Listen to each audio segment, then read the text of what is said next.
nosotros el señor Publio de Gracia, director actual de la DGI.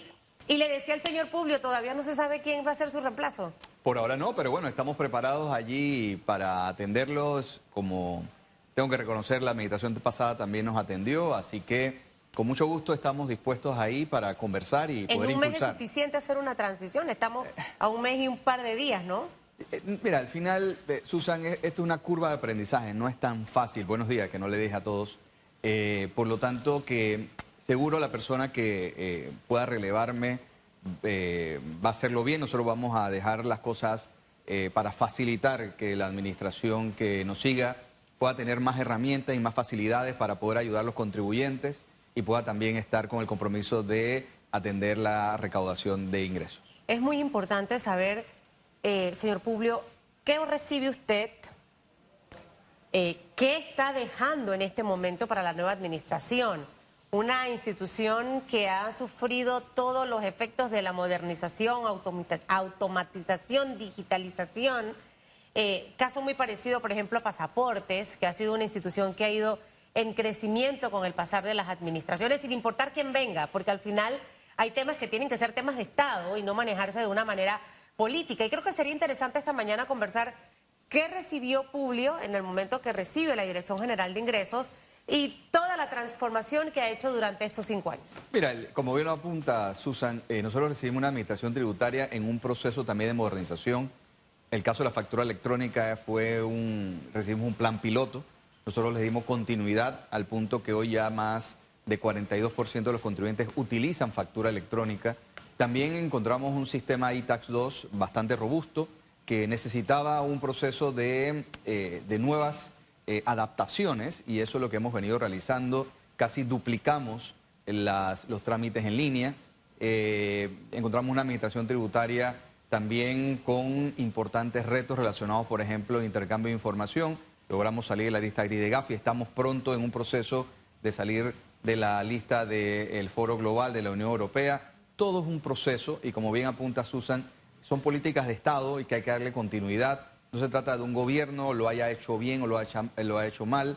Por ejemplo, caso de la línea 3 del metro, por ejemplo, comenzó licitándose en el gobierno del presidente Varela. Posteriormente el presidente Cortizo, a pesar de los retos relacionados a la pandemia y demás, pudimos darle continuidad. Casi más del 60% ya de obra realizada. Lo va probablemente a inaugurar el próximo presidente Mulino. Por lo tanto, es un proceso que, al igual que otras instituciones públicas, la Dirección General de Ingresos ha impulsado no solamente nuevas iniciativas como son fiscalizaciones digitales, también cultura tributaria, que es clave, Susan, ya que muchos ciudadanos, principalmente los contribuyentes, desconocen cuáles son los trámites. Sí. Y nosotros nos hemos ido a cada rincón del país para conversar sobre cultura tributaria, hablar con los contribuyentes para impulsar el cumplimiento voluntario. Así que estamos dejando, Susan, también para las futuras administraciones, y no es que nosotros no hayamos querido asumir, pero temas que probablemente le van a tocar a la próxima administración, como probablemente, desde mi punto de vista, como lo he manifestado, quizás atender una reforma tributaria, que no significa aumentar impuestos. Claro. Lo ha manifestado el ministro designado Chapman.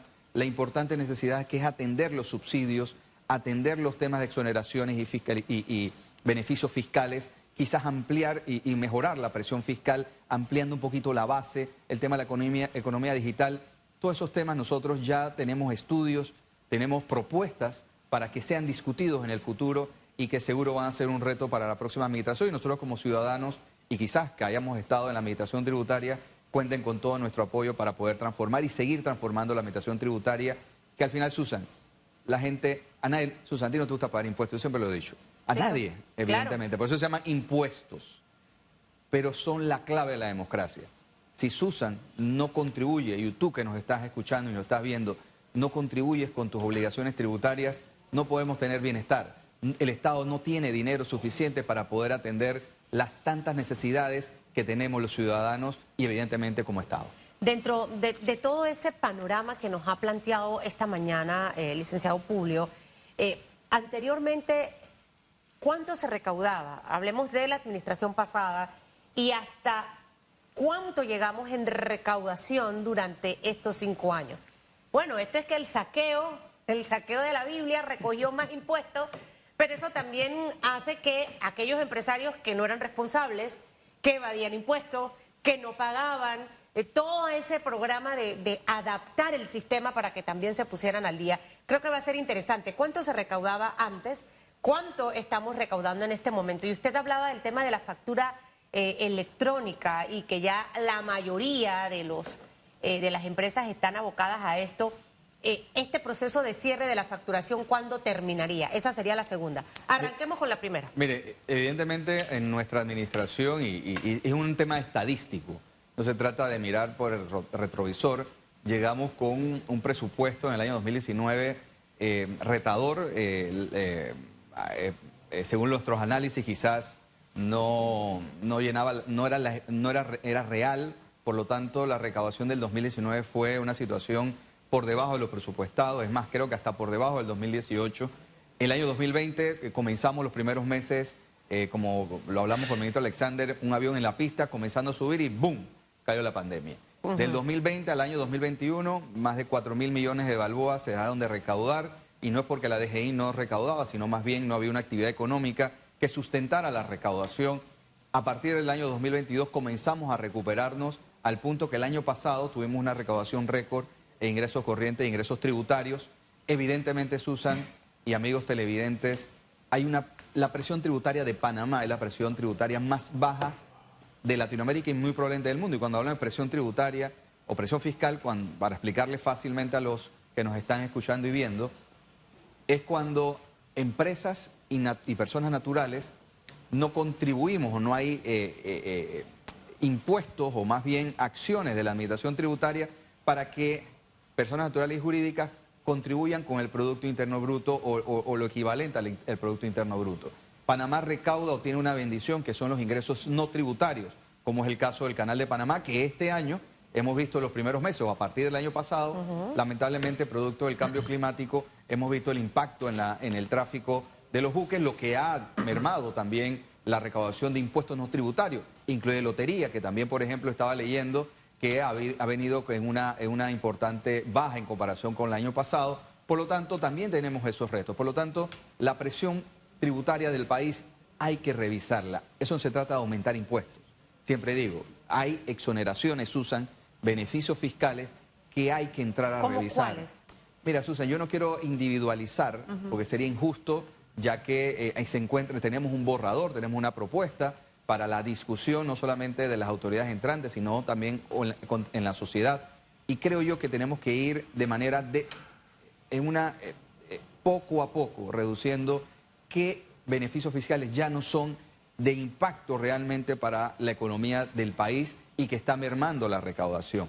En relación con la factura electrónica, esa es otra estrategia. La factura electrónica ha visibilizado la recaudación en el ITBMS. Eso hace una trazabilidad más justa para, en caso tal de una fiscalización, los primeros meses de este año observamos un comportamiento por encima del presupuesto, por encima del año pasado, y eso evidencia lo beneficioso que ha sido la factura electrónica, que no solamente es un beneficio para el Estado, también para el contribuyente, que de manera fácil pueden utilizarla. El día 30 tengo una reunión con el equipo que está desarrollando el app de factura electrónica, que esperamos dejarlo para la próxima administración, que va a ser mucho más fácil para que los contribuyentes y usuarios de factura electrónica lo puedan utilizar. Así que es un sinnúmero de temas que seguro hemos atendido y seguro estamos dejando, como lo hemos dicho varias veces a muchas personas, estamos dejando la siembra para que los futuros puedan tener un mejor fruto, para que pueda el país ser el que gane en este tema de administración tributaria. Me está mirando Hugo aquí. Sí, buenos días, lo estoy escuchando. Buenos días, lo estoy escuchando con mucha atención y al sentarme aquí me acordé que no le traje el bien me sabe a Susan. Ya ese bien me sabe es mío, ya es muy tarde. Y así es el tiempo pasa y hay cosas a las que a uno se le hace tarde. ¿Para qué se le hizo tarde estos 5 años que usted quiso, pero no le alcanzó el tiempo? Mira, Hugo, y no se trata de que... A nosotros nos faltaron 2 años. 2 años que tuvimos que atender una emergencia, y no se trata de excusar, mucha gente le dice, oye, nuevamente con la pandemia. Fueron 2 años muy difíciles que desenfocamos lo que teníamos planeado. Y creo yo que lo importante fue, y desde mi punto de vista quizás, iniciar un proceso de reformas tributarias que estamos tarde porque realmente hay que atenderlo. Los ingresos en el país hay que revisarlos ya que, y nuevamente, no se trata de tomar como prioridad el tema de aumentar impuestos, sino también de ordenar, de revisar los beneficios tributarios que existen. La Dirección General de Ingresos tiene que modernizarse también en su aspecto legal, en cuanto al que la administración tributaria tiene que ser elevada, tener un poquito más de autonomía para tomar decisiones inmediatas. Creo que la discusión cuando se derogó la NIP, producto de la inconstitucionalidad, regresamos a la Dirección de Ingresos, creo que pudimos establecer una mejor institución para fortalecerla, no solamente para poder atender eficientemente y recaudar, sino también para que los servidores públicos pudiesen tener una carrera tributaria, por ejemplo. Por lo tanto, Hugo, como dice, se acabó el tiempo, pero estoy seguro que, y estamos dejando bastante siembra para que los próximos puedan cosechar mejor. A eso iba. ¿Para qué sí le alcanzó entonces el tiempo? Le voy a hacer una referencia. Hoy miraba con mucho dolor estas filas que miro desde el siglo pasado en el Seguro Social. Y decía yo, oye, qué lindo sería que un director de la caja o que un presidente se pusiera como meta que no haya filas, o por lo menos de ese tipo, tan inhumanas, bajo el sol, de kilómetros, etcétera, de gente enferma, de gente que va a buscar salud y que se encuentra otra cosa, triste y lamentablemente. Qué lindo sería que al final de una administración dijeran que a partir de que la gente los recuerde como, este fue el hombre que acabó con la fila. Desde esta época es que se comenzó a tratar al asegurado como se le debe tratar.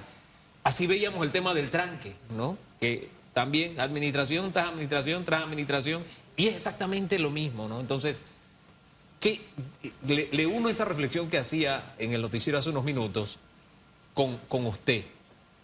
¿Qué va a haber en el futuro o qué dirán en el futuro? Oye, esto cambió cuando estuvo Publio, ¿no? Yo creo, Hugo, que la cultura tributaria, Hugo. Nosotros creemos que hemos democratizado la conversación tributaria, y aquí tengo que agradecerle a personas como ustedes que nos dan la oportunidad para poder desarrollar y conversar de manera sencilla el tema de impuestos, que no es fácil. Creo que la cultura tributaria es el principal legado que estamos dejando. Y adicional, relacionado con las filas, Hugo, desde nuestra administración ya no hay las filas que existían antes. Y ahora tienes... Es un ganchito, es un ganchito. Tienes atenciones virtuales que tenemos. La pandemia nos ayudó bastante para hacer... Las filas en la DGI. Sí. Ojo, no se me enrede porque Hugo mencionó las filas del seguro. Las filas de la DGI. Para hacer la analogía. Porque hemos también descentralizado las oficinas. Por ejemplo, en Enviespaña ahora tenemos la atención de la provincia de Panamá. Antes recibíamos en la avenida Balboa a todas las personas. Eso hemos descongestionado los trámites. Hay trámites en línea. También el tema relacionado con la factura electrónica, la digitalización. Creo, Hugo, que nuestra administración... Y tengo que valorar también el pasado, porque sin el pasado no hubiésemos podido dar el salto de tener una administración tributaria más digital, es lo que nos dicen las personas. Los que vienen van a ser mucho mejores en materia de atención, esperamos nosotros, con las herramientas que estamos dejando. Así que creo yo que nuestro legado, además de la democratización de la conversación tributaria, va a ser de una administración tributaria más empática, cercana y principalmente fácil de utilizar a través de los sistemas o herramientas tecnológicas. Publio de gracia, porque antes hubo otro Publio ahí, ¿no? Ahí ha habido varios Publios. De Publio a Publio. De Publio a Publio. Oiga, pero a propósito de que usted habla del espacio que le cedimos, no, nosotros le agradecemos a usted que haya tenido siempre esa voluntad de hablar con la gente, porque usted no viene a hablar con nosotros aquí. La verdad es esa. Nosotros somos un medio de enlace nada más para hablarle a la gente. Que usted, incluso en momentos difíciles, y esto se lo dijimos a Omar Ahumada, creo que sí, a Omar Ahumada, que es uno de los pocos que ha venido, como usted, a hacer una especie de rendición de cuentas. Esto es lo que hice, esto es lo que debo, en esto fallé, aquí hubo un vacío, aquí tuve problemas, pero mire, esta es la herencia. Digo, qué lindo sería que un gobierno al salir, todos los funcionarios tuvieran esa hidalguía, ¿no? De llegar y tener una carta de presentación. Este es mi trabajo. En esto me esforcé. Y usted no lo hace ahora nada más. A lo largo de la administración, usted es uno de los pocos voceros que se ha mantenido de manera firme y consecuente. Hasta en los momentos más difíciles, usted ha estado ahí dando la cara. Y de verdad esas cosas hay que reconocerlas. Hay otros que se hicieron como la tortuga, se metieron debajo del caparazón y jamás salieron de allí y negaron la realidad que existía fuera de esa caparazón. Aquí se le ha criticado, usted ha cogido las críticas. Eso no ha roto la comunicación. Y de verdad lo ponemos no Porque aquí el tema no es pasarle brocha a nadie, ponerse mentolato en el pecho después que usted se va, no. Es de reconocer lo que se hace bien. En este país donde la descalificación es un deporte, tener esa oportunidad y se lo hacemos públicamente. Gracias a usted. Gracias, Hugo, y gracias, Susan. No, para mí ha sido un honor servir y nuevamente los espacios de los medios de comunicación son importantes y hay que aprovecharlos, principalmente, como bien lo plantea, no es la conversación con Hugo y con Susan, sino con los que nos están viendo a través de EcoTV y demás medios de comunicación. Por eso digo que la democratización de la conversación tributaria es clave para el cumplimiento tributario de todos los ciudadanos en el país. Así es clave, no nos gusta, pero tenemos que ir acomodándonos hacia eso y creo que el nuevo director de la Dirección General de Ingresos, si bien es cierto que se empezó a crear esta cultura del tema de la paga de impuestos, ahora hay que reforzarlo todavía más. Exacto. Y mirar siempre otras latitudes como en Estados Unidos, ¡ay de que usted no pague impuesto allá! O en Europa, miren los escándalos hasta el que fue sometido, por ejemplo, Shakira hace poco por precisamente el tema de evasión de impuestos. Ya terminamos épocas importantes, no sé, usted ahora me lo va a actualizar, que cuando llegó me dijo, ya todo lo tuyo está en orden, y yo ahí me quedé, no, hay una cosa todavía que tengo ahí pendiente, así que tengo que verla con Marta Luna, by the way. ¿Qué fechas nos quedan todavía de ciertos procesos, tanto para las personas naturales como las no naturales, las empresas, de aquí al 1 de julio, antes que usted salga? Importante la estimada que hay que cumplirla el próximo mes de junio. ¿La estimada? ¿Qué es la estimada? Es la declaración, no hay tiempo para explicarlo, pero es cuando de alguna manera tú estimas cuánto vas a tener de ingreso durante el año y adelantas el pago del impuesto correspondiente. Principalmente eso es el tema de las empresas, ¿no? Entonces, evidentemente hay personas naturales que tienen un monto importante que también pueden hacer su estimada correspondiente. Importante, siempre digo, mejor consulten con su asesor tributario o bien acérquense a la dirección de eso para facilitarle y explicarle de mejor manera este tema. Es una importante etapa. También el tema relacionado con... Sigue habiendo la posibilidad de los acuerdos diferenciados de las deudas tributarias hasta septiembre del año 2023, como establecía la última ley de regularización tributaria. Por lo tanto, pueden seguir acercándose a la Dirección de Ingresos para revisar su estatus. Les seguimos enviando correo. Disculpen si eso les molesta. Ay, a mí me encanta. Podemos, quizás muchas personas dicen, oye, es un error, y al final termina no siendo un error. Pero ¿sabe qué tiene? Usted tiene algo que no sé qué dirección es, pero está el journey map que le llamo yo del cliente, ¿no? Cuando hago un pago o cuando fue a acreditar el tema, por ejemplo, de la planilla del Seguro Social, a mí me llega un correo diciendo, su proceso ha cerrado satisfactoria. Al final, eso a un usuario le da tranquilidad de que todo eso que hizo al final se hizo correctamente, ¿no? Es precisamente parte de esa automatización de la que le damos hace un minuto. Y usted nos decía que ya pronto el tema de la factura fiscal gratuita, la electrónica, va a estar en un app. Yo no puedo beneficiarme de eso porque todavía sigue siendo 200 facturas. No, 500 facturas. Hasta 500 facturas mensuales para utilizar el app de factura electrónica. Si no me equivoco, hay un monto hasta $36.000 con facturas ilimitadas. Por lo tanto, es fácil facturar. Y por ahí, Susan, me acuerda siempre... Cada vez que cumplimos con un servicio, estamos obligados a documentar. Aunque no tengamos algunas obligaciones, estamos obligados siempre a documentar a través de las facturas. Sí. Y es por eso que estamos avanzando en eso. ¿Se va a aumentar ese monto de 500? Todavía no puedo. No puedo tenerlo porque es que ya hice Lo que pasa es que no piensa que yo facturo mucho, no. Sino es que hay productos que valen $2, pero como $3. Shakira, las mujeres facturan. No. A mí no me meta en ese clan de Shakira todavía. Pero los que pueden beneficiarse de ese facturador electrónico es fácil que lo puedan hacer. Claro. Para poder terminar de hacer ese proceso, ¿tienen que acercarse a la DGI o lo pueden hacer todo online? Trámite en línea, todo online. Uno se adopta el uso de la factura electrónica de manera gratuita a través de la plataforma. Pronto también las empresas que utilizan los proveedores autorizados calificados vamos a tener la firma electrónica, también vamos a expandirla con otros proveedores, así que va a ser mucho más fácil para que puedas puedas utilizar la factura electrónica. Creo yo que el país y nosotros, los que vayamos a poder dejar adelantado y los que vengan, deberían, primero Dios, ponerse como meta que para antes de finalizar el año 2024 todos facturemos electrónicamente. Es un beneficio no solamente para la administración, sino también para los propios contribuyentes. Oiga, ¿y cómo se salva el planeta, no? Te llega el correo, la factura, no te tienen que dar nada impreso, estamos contribuyendo con la economía verde. En la campaña política escuché muchas cifras del tamaño de la evasión fiscal en Panamá, dependiendo de la campaña política que fuera. Cuando se hablaba del tema del endeudamiento, de dónde venían los recursos, decían, no, hombre, no hay que endeudarnos, nada más hay que cobrar los impuestos. Y algunos decían, no, hombre, aquí hay 7.000 millones de dólares que se evaden en impuestos al año. Otros decían 10.000 millones de dólares que se evaden en impuestos al año. ¿Cuál es el tamaño de la evasión fiscal en Panamá? Mira, Hugo, actualmente tenemos procesos abiertos que ya hemos secuestrado cuentas por el monto de 43 millones de dólares. Y la cifra de la evasión fiscal es una cifra que depende mucho cómo la calculas.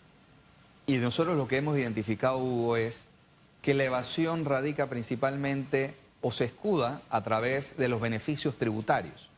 Es decir, que hay actividades en Panamá, grandes actividades, y no estoy diciendo que esas grandes actividades evadan, que detrás se brindan actividades a través de proveedores o subcontratistas y se escudan a través de ellos para tratar de decir que no tienen que cumplir con los impuestos, principalmente el 7% del ITBMS. Es por eso que lo principal, desde mi punto de vista, como lo que he aprendido, es que hay que atender los beneficios fiscales. A través de ellos hay una evasión fiscal importante. 300, 400 mil, ese monto realmente no sería muy irresponsable decirlo. Pero sí, Hugo, en Panamá hay evasión fiscal. Las calificadoras, como el caso de Fitch, ha manifestado que por primera vez el Estado panameño está atendiendo el tema de la evasión fiscal. Y la evasión fiscal no es una varita mágica para recaudar. Sí, ayuda mucho porque hace justicia que si Hugo y Susan cumplen con sus obligaciones tributarias, Publio también tiene que cumplir con sus obligaciones tributarias.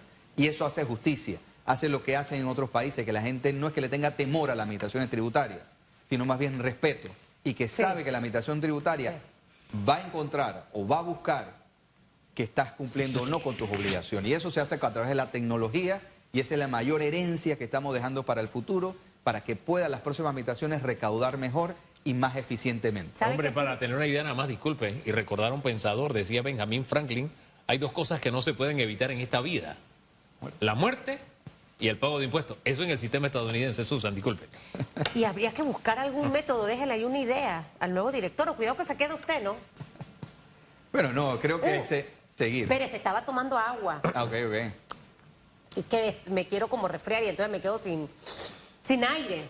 De motivar y de incentivar todavía más al contribuyente, ¿no? No sé qué otras cosas pueden diseñarse. Susan, facilitar. Ajá. Crear un régimen simplificado de pago de impuestos. Por el app, por la tarjeta. No solamente todo. El app, sino que hay muchas leyes, Susan. A mí me preguntan dónde hay un código fiscal actualizado. Yo me hago el interrogante, porque hay muchas normas, exoneraciones, beneficios, trámites particulares. El año del 2023 cerró con un nuevo régimen tributario para la zona libre de Colón que reduce y genera beneficios. Muchos justos, porque lo equipara con la Panamá Pacífico, otros debatibles de mi punto de vista con el debido respeto. No tenemos realmente ese régimen simplificado para personas naturales y personas jurídicas, para regímenes especiales. Tenemos muchos beneficios en Panamá que pueden utilizarse y pueden realmente generar más empleo y más prosperidad. Claro. Pero hay que simplificarlos, hay que hacerlo fácil. Es por eso que es importante entrar en un proceso de revisión y de reformas que incluyan eso. Y nuevamente, cuando hablen de reforma tributaria no significa aumentar impuestos inmediatamente. Significa realmente reducir ese tema relacionado con los beneficios fiscales que, según he escuchado al ministro entrante, es una de sus prioridades para la futura administración. Ese sistema de universalización de impuestos lo han puesto en práctica algunos países como Irlanda con grandes beneficios, porque al final se simplifica. En Panamá no necesariamente hemos tomado ese camino. El padre del ministro de Economía y Finanzas en algún momento presentó un programa de universalización que no necesariamente era como el de Irlanda, pero sí de alguna forma trataba de balancear las cargas, y hubo protestas en las calles, me acuerdo. cuando se dio esa iniciativa. Al final, no se trata de un tema fácil de manejar por mucha cultura que haya, porque hay un problema. Y es que si usted va a países, hombre, en la campaña nos ponían de ejemplo a Finlandia, Dinamarca, etcétera, allá se paga una alta tasa de impuestos. Pero usted ve las calles en buen estado. Usted tiene una educación donde los niños comen en la mañana, al mediodía y en la tarde, porque es jornada completa. Allá tiene una... En Ámsterdam usted no tiene que pintar las casas. Los edificios son pintados con los impuestos. Entonces, se ve el resultado de los impuestos. En Panamá no necesariamente tenemos esa misma percepción. Lo que pasó, pasó, pero mirando de aquí en adelante, ¿cómo cambiar? Bueno, habla de cultura tributaria, acá sería cultura política, cultura de gobierno, cultura, etcétera. Porque de alguna forma, para que se sienta el contribuyente motivado y dar con gusto, es porque ve los resultados de Panamá. No vemos esa forma. Confianza, Hugo. Confianza. Generar confianza, generar que las instituciones funcionan. También, Hugo, hay una realidad, Hugo, y no me malinterpreten, pero porque es un dato frío. En Panamá pocos son contribuyentes. Hay muchos ciudadanos que no cumplen con obligaciones tributarias porque están exceptuados de obligaciones. Yo creo que cada panameño y panameña en un futuro tenemos que reconocer la necesidad de por lo menos dar $1, dar algo o poco para poder ser parte y exigir de manera como tenemos el derecho a través de la democracia hacerlo. La mayoría de los países por eso te hablo del tema, la presión tributaria, la presión fiscal. En Panamá es muy baja porque existen muchas personas exceptuadas y empresas exceptuadas a cumplir con obligaciones tributarias y desde mi punto de vista no es justicia tributaria. Por lo tanto, hay que generar una conversación en relación con el tema de reformas tributarias, darle los espacios correspondientes para escuchar las propuestas del próximo gobierno, que es el gobierno de todos los panameños y panameñas. Por lo tanto, hay que apoyarlos porque Panamá está necesitada de procesos de reformas para garantizar que todos los panameños y panameñas puedan tener más bienestar y que el tesoro panameño, el tesoro de todos, pueda contribuir con ese bienestar a través de las políticas públicas que hagan este y los futuros gobiernos. Bueno, muchísimas gracias, señor Publio, por haber estado con nosotros y ojalá que pronto se pueda iniciar con ese proceso de transición, ¿no? Que ya también se sepa quién será el Publio. El Publio 2. ¿Y a qué se va a dedicar? ¿Va nuevamente al análisis? ¿Va a estar en los... ¿Cuáles son los planes? Bueno, por ahora regresar a mi actividad profesional. Soy abogado, estuve relacionado con los medios de comunicación, así que si me abren los espacios aquí en Radiografía, con mucho gusto los acompaño. Esta está buena. El hombre tiró el anzuelo. Análisis de todo. El que no tira el anzuelo no pesca. Así mismo es. Al final de eso se trata. Gracias, don Publio. Que le vaya bien.